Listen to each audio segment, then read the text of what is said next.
of a wonderfully diverse group, also of 7 community volunteers with lived experience and professional experience in things like housing, an attorney, social impact, civil rights and equity, communications, and a student who recently joined REAC this year. I will not read all of the bullet points unless anyone would like me to of the 2025 activities and 2026 work plan, but say generally these are things that have mainly been on the council-approved work plans in the past 2 years, though some are certainly seeing some increased attention and awareness right now. Really, this year's work is an extension of the work that we've been engaged in for quite a while. I'll highlight those that speak directly to council priorities here.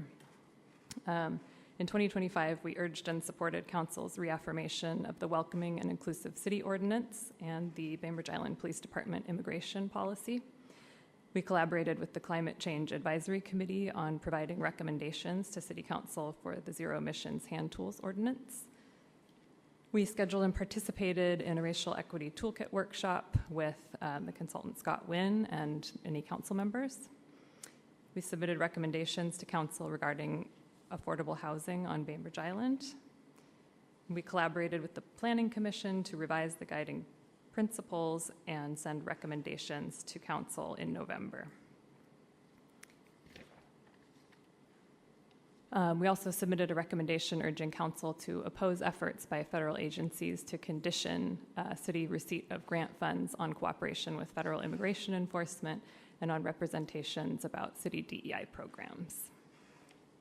In 2026, our work plan priorities, some highlights are responding to and initiating discussions with council on recommendations for policy actions and community engagement, including issues that arise on a national level. To meet regularly with equity and inclusion manager, police chief, and city manager. Encourage council to apply a racial equity lens to policy decisions and support them, as needed. Initiate and produce community engagement events such as the bystander trainings, educational events, and events responsive to any hate behavior. Work with the Planning Commission, Steering Committee, and City Council regarding the revised comprehensive plan guiding principles. Support council's commitments to affordable housing on Bainbridge Island. And support the city manager hiring process by encouraging a racial equity lens. And I'm happy to answer any questions that I can. Thank you. Council? Councilmember Fantroy Johnson? Thank you, Caitlin, for presenting that work plan.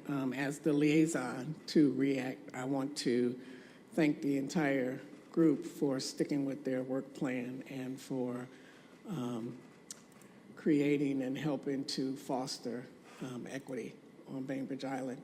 And I also want to make sure that everyone knows that this group of people have given a lot of their time to create this equity toolkit that the city has decided to use. And what your recommendations, when they come to us, will be thoughtfully reviewed, and we will discuss them and make sure that we're giving it all of our attention. So, thank you. Thank you. Anyone else? I was first. Yes, you're first. Yeah. Sorry. You're not seeing, but it's okay. Councilmember Matthews. Thanks, Deputy Mayor. Thank you so much, Caitlin, and thank you to all of REAC and Anshu for all of the work that you do in our community and for our community. I know right now is a time of immense pressure and a lot of chatter around the community that might not always feel good, and I just want you to know that you're supported from us. And I hope that you find ways to make sure if you have support around you that you're taking care of yourselves, because that's really important. So you know how I feel. And there's been a lot of talk around the guiding principles and concern that we're losing something as a community by changing the guiding principles. So if you don't mind, I wanted to read the draft of the guiding principles that you sent us in November of 2025, I believe. Of course, thank you. That you worked on with Planning Commission. So the draft guiding principles were, as stewards of Bainbridge Island, past, present, and future, the members of the council agree to uphold and balance the 3 pillars of a sustainable community: environment, economy, and social equity in our decision-making. Seek comprehensive community input. Recognizing our decisions impact different people in different ways, we must invite and hear as many perspectives as possible, even when it's difficult. Steward the immense resources of Bainbridge Island, including the natural environment, public spaces, local economy, and people who live, work, and visit our community for current and future generations.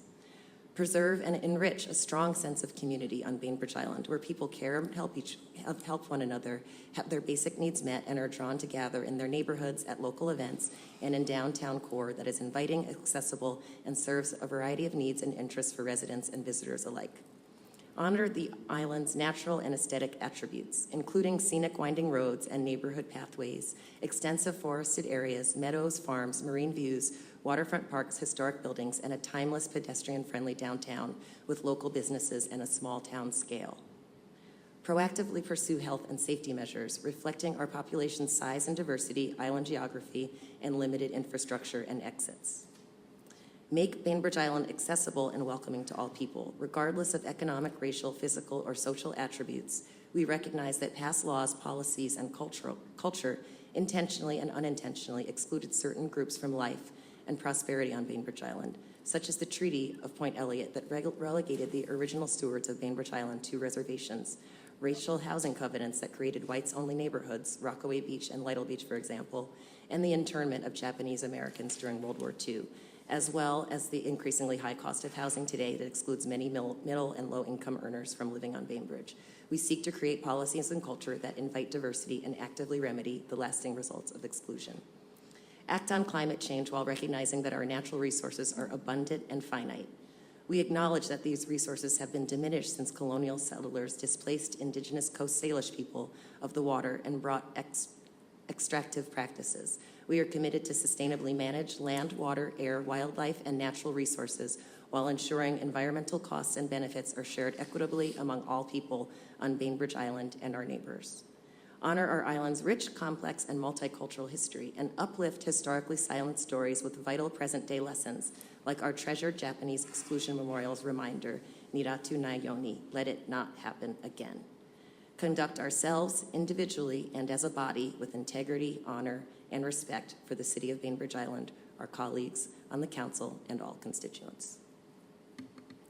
Thank you. Thank you. And I will just reiterate what we said in our original email to council last November and continue to say now in steering committee that we do not expect those to be the perfect and, be all end all principles, and we recognize that they're long, and we look forward to continuing to work with you all on bringing in as many voices as possible. Thank you. Councilman Nelson? Yeah, no, I actually just, first off, thanks for your service, and thanks for volunteering for this committee. I mean, we can't do this unless we have volunteers, and that's, takes a lot of time. So first off, I just want to say thank you for that. And I just kind of have a number of questions when I read through this, and I don't know if it's better to take them down and respond later or to respond more live, but just some questions. So the first one actually for me, and this is probably more for the interim city manager. I asked about the race equity toolkit. I don't have a copy of that, and I'm not sure when it was adopted, so it'd be helpful just to get a copy so I could see that and kind of understand better kind of what the ask is around that one. I think I was a little surprised to learn that REAC is the only advisory committee that actually had a separate budget, and it had been allocated almost $20,000 some years ago, and then it was spent down over the years. And I got to kind of look at the spending on that. And what's interesting is I find that most of the spending was on each bystander training, which was about $5,000 each, which I'm not taking issue with. I'm just trying to understand what is a bystander training. Maybe you can enlighten me a little bit more on what that is, just from my own understanding.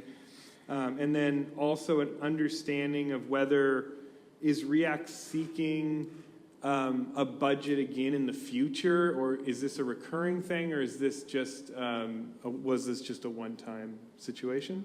Okay, that's just sort of a couple questions on that.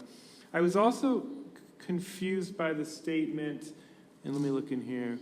In the fourth bullet point in the work plan, It says initiate and produce community engagement events such as bystander training, educational events, and, quote, events responsive to anticipated hate behavior. What does that mean? I'm trying to understand what that statement means. Yeah, there's unfortunately been a number of events in both distant and recent past on Bainbridge and in all communities where specific groups are targeted with hate speech and hate behavior. There was an unfortunate incident with students at the high school last year. There's actually many incidents with students at the schools at all levels that don't get raised to the level of, public awareness or adult awareness, which is part of the reason we have re-engaged with youth here as one of the priorities in our work plan as well. The Jewish community has been targeted. The Japanese memorial has been targeted. And we anticipate that those things will never happen again, unfortunately. And so what do those sorts of events look like then in responding to them? Sure. So we have worked with facilitators called Healing Equity United to make free and open trainings that kind of go over what anti-racism is, what racism feels like, microaggressions to more violent incidents, and train people to have kind of some shared language around that, and tactics and tools for interrupting that behavior when they see it in their own community. Ellen can probably speak more to what the budget has been used for and why City Council did give REAC a budget in the past. I believe it's because we did not have a staff liaison at the time that had its own budget.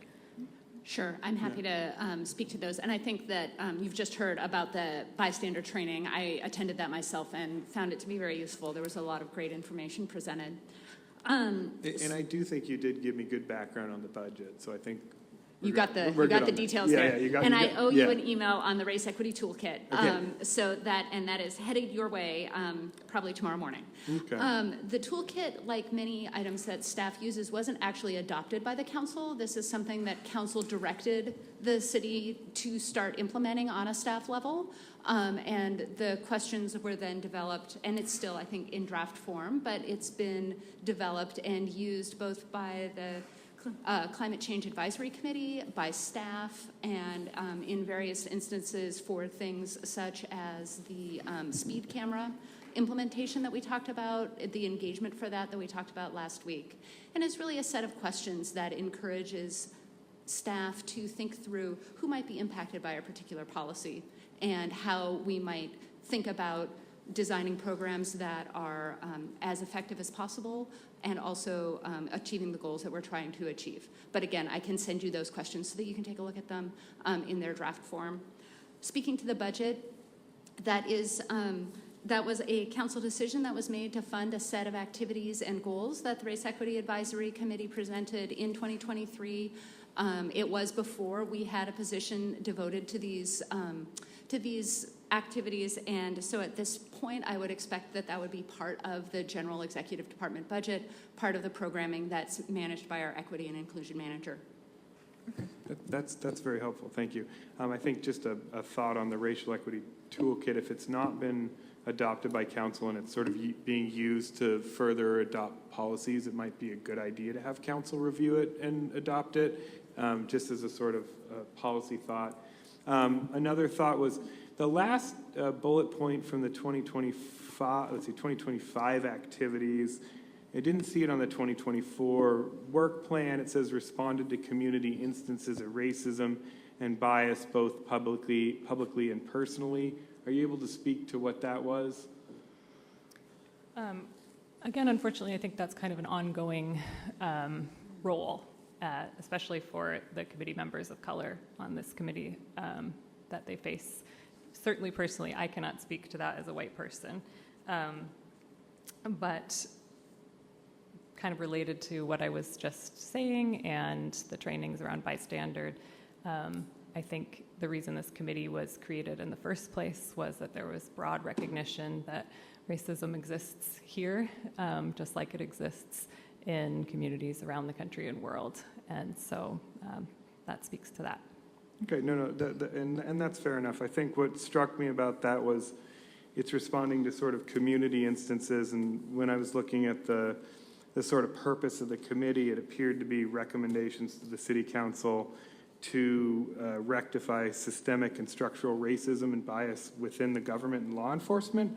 So I just wondered whether that activity was outside the scope of the committee, but I can just, I'll move on from that, but I just wanted to put that idea out there. I think, obviously, the guiding principles is a big one. We've butt heads a little bit over it, and I think, I've continued to believe that I didn't like the dropping of the groundwater, the management of groundwater, a principle around that, and I really feel that I didn't like how our guiding principles were sort of dropped, and then. Well, the city's guiding principles were dropped, and then the draft from REAC was provided. And the way it's being framed now is that we can make edits to that, but not to have the starting place be the guiding principles that we currently have. And I think that I feel that all advisory groups should be contributing to this, and I think I made that very clear. And that's the way I would like to see it. And so on the steering committee, I'm just feeling like we have to start from the draft that REAC created and not from the original draft. So that makes me a little bit uncomfortable. And I think the last thing that I'll mention is there were obviously a few people brought this to me where there were a lot of emails of one of the members of REAC who had been communicating with Lehigh, or the Low Income Housing Institute, our contractor, who is then connecting them with UFCW 3000 to essentially organize to get individuals to come and speak at public comment ahead of the public participation meeting, ahead of the sort of spot zoning ordinance for the 625 Winslow Way project. And that just felt to me like it was outside the scope of what this committee should be doing.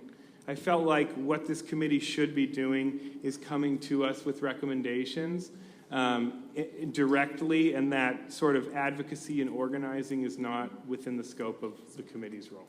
And so I'll put that out there also as another concern that I have, and I'll leave it there. So I just wanted to, if Councilmember Schneider would just bear with me for a minute, I just wanted to interject a couple things that I think, just because I think that we're working together really well at the moment on the guiding principles, and I really would be careful about ill will and et cetera, so we can keep doing that. My feeling at the moment is that I'm not hearing that anyone's requiring us to work from any particular draft. I mean, I think those of you on the committee know I spent a lot of hours last weekend trying to integrate the drafts. Really appreciated Caitlin's response and respect for that work, and I feel like we are in process and working together well. So just, I think when we first sat down, I felt like we were being told that we needed to work on that, and that's not what I'm hearing. I'm hearing a lot of collaboration, and I really want to appreciate that. I guess I also want to say that, and we're going to owe the same appreciation to Caitlin here for, like Andy, receiving a lot of our stuff right now. And I think that a lot of what we're talking about may be better directed at each other, as if there's something about any of these committees that we would prefer they not be doing, then we can decide as a council that, hey, when I've seen X or Y happen, it felt like that wasn't our direction, or I'm not sure I like that direction, I'd like to give new direction. So I just want to encourage us to turn that more towards us, rather than having necessarily the one person standing up on behalf of the committee having to receive it and respond, when some of it might even have happened before that person was there. So just to be fair, we're certainly entitled to have opinions and desires for what our committees do, but I think we should all welcome specific requests as to like changes that we'd like to make. It would be helpful. Councilmember Schneider? Thank you, Deputy Mayor. So I agree. I think having these conversations directed towards each other is a really excellent thing, other than the fact that I just really want to appreciate all the work that REAC has done, and I specifically have appreciated the trainings. I know when I first came on council, we were just barely, I'm trying to remember now, whether, certainly REAC had not been established yet. I think that that there was a previous group, what's that interim thing called? Anyway. Task force. Task force, thank you. And so I feel like I personally have benefited a lot from the trainings, and really opened my eyes on a lot of issues. Even though, as I'm sure a lot of us believe, that we come into these things as progressives, you know, like we don't need all this training, but in fact we do. So with regards to the guiding principles, I wanted to share that I took on rewriting them, as did Deputy Mayor Hytopoulos, because it felt like a fun challenge, and yet the version that was just read here tonight is beautiful in a way that maybe guiding principles don't need to be. Guiding principles might have a more functional purpose, or more, you know, something more memorable, easily memorable.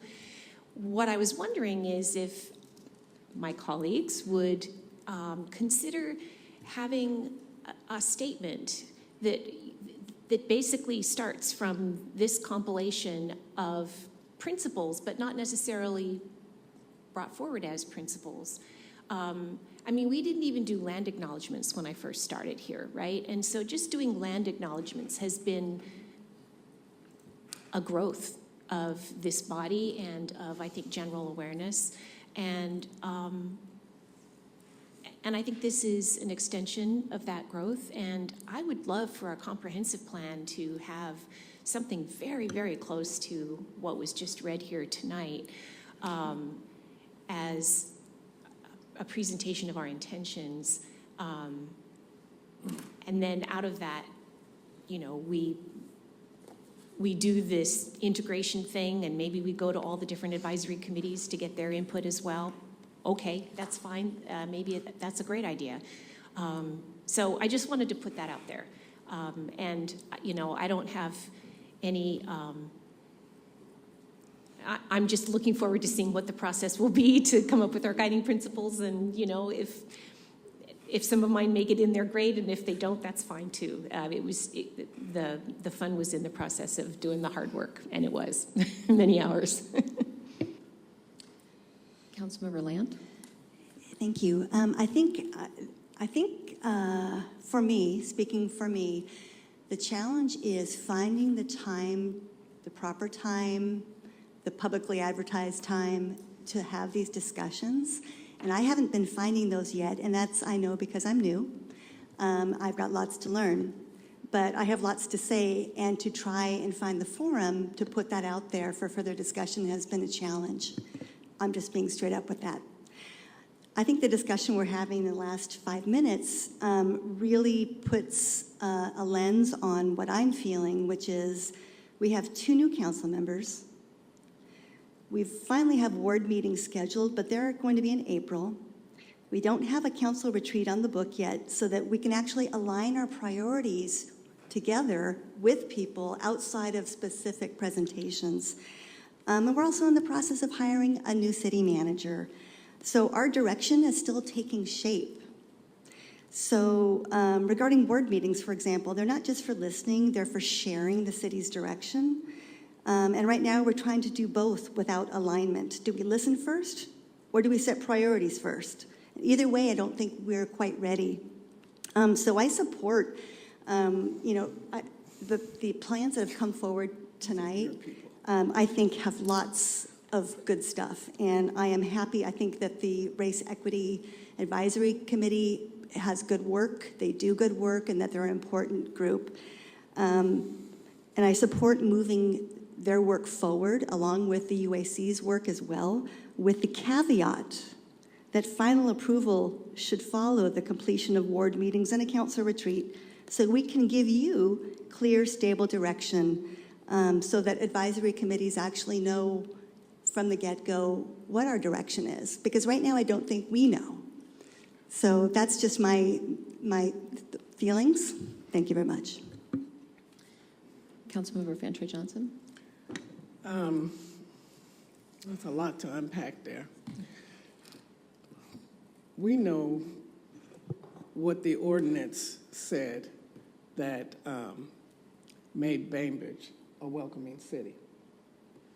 We know that there's history behind all of this. Now, some people may not know the history, which is okay, because I understand REAC is working on that. So people who, God, it's really hard to say that, who wake up one day and decide to have an opinion, so they'll know what happened here on this island, not just, sticking your head up and seeing what's happening in the rest of the world. But here on this island, things happened. There's history. REAC is working on putting that together on their website, which I even saw an email mad about the website today. That's not us. That's the city's changing the website, just for the public to know. So what I'm trying to say is, we don't want to do something that's just performative, right? We want to keep following the plan and the direction that we've already established. We're not doing something new here. The work plan that they're working from is 2 years old. 2 years? 3 years? We gave them this direction a while back. And the direction is to try to become a welcoming city, increase equity, and that's it. It's nobody's telling, nobody's saying, oh, we got to change the whole island around. Nobody's saying that. And the thing about it is, the respect that was given to UTAC, that's not being given here, is that, I think he made a point of going over and over and saying that we are the ones, they work for us. Nobody's out there working alone, trying to do things. They're going to bring us some recommendations. We're going to look at them, and then we're going to decide what to do. That's how that works. It's simple. There is the one thing that I learned at the last REAC meeting that everybody was in agreement was, it is really good that we're talking about this. Thank you, everybody, for getting up in arms, and let's talk about this. Because we don't talk enough about it. We need to normalize it. It is not nothing special. There is no trick to it. There are people out there who don't like people of color. REAC was established because of that. Because the Jewish community, there were swastikas being painted at the ballet center. There were people being called the nigger on the bus. There were things happening on this island that was brought to the city council. And the city council said, well, hey, let's do something about that. And they had a task force. I was a founding member. You can see I'm kind of passionate about it. And the first thing they allowed me to do was create signs that said Bainbridge is a welcoming city. They created an ordinance. They was against all kind of hate speech. And it was like, so we're not trying, that is our direction. That's the direction right there. We don't need to wait for a retreat. We don't need to do nothing. We have our direction. They're going to give us some recommendations. Let's look at it. Then we can decide what we want to do as a body. It's not a one-person deal. We all discuss it, and we talk about it, and then we decide what we want our guiding principles to be. I don't care where we start. We can start with ABC, whatever. But eventually, what we want the city to know, and anybody who comes to this city to know, is that everybody is welcome. Everybody. Everybody is welcome. Everybody who lives here has a voice. Everybody. And that's the whole direction. Thank you. Thank you. I just would like to speak, if I may, to Councilmember Nelson, I recognize your discomfort. It is seen, I hear you, with a number of the things on REAC's work plan and our scope of work. To emails connecting grocery worker union to the city contracted affordable housing provider that would bring in worker voices to a conversation where an equity committee had seen they were being left out, and there were certain perspectives being represented over and over again in the conversation, and the workers that might live at the building, the people who would qualify to live there, were not being heard and were being talked about instead of talking to them. I think it is absolutely in REAC's purview and responsibilities to make sure that those voices are heard. And hearing all voices, as Councilmember Fantroy Johnson has just pointed out, is the point. It is not to exclude some and only bring in those with race equity perspective. It is to have a more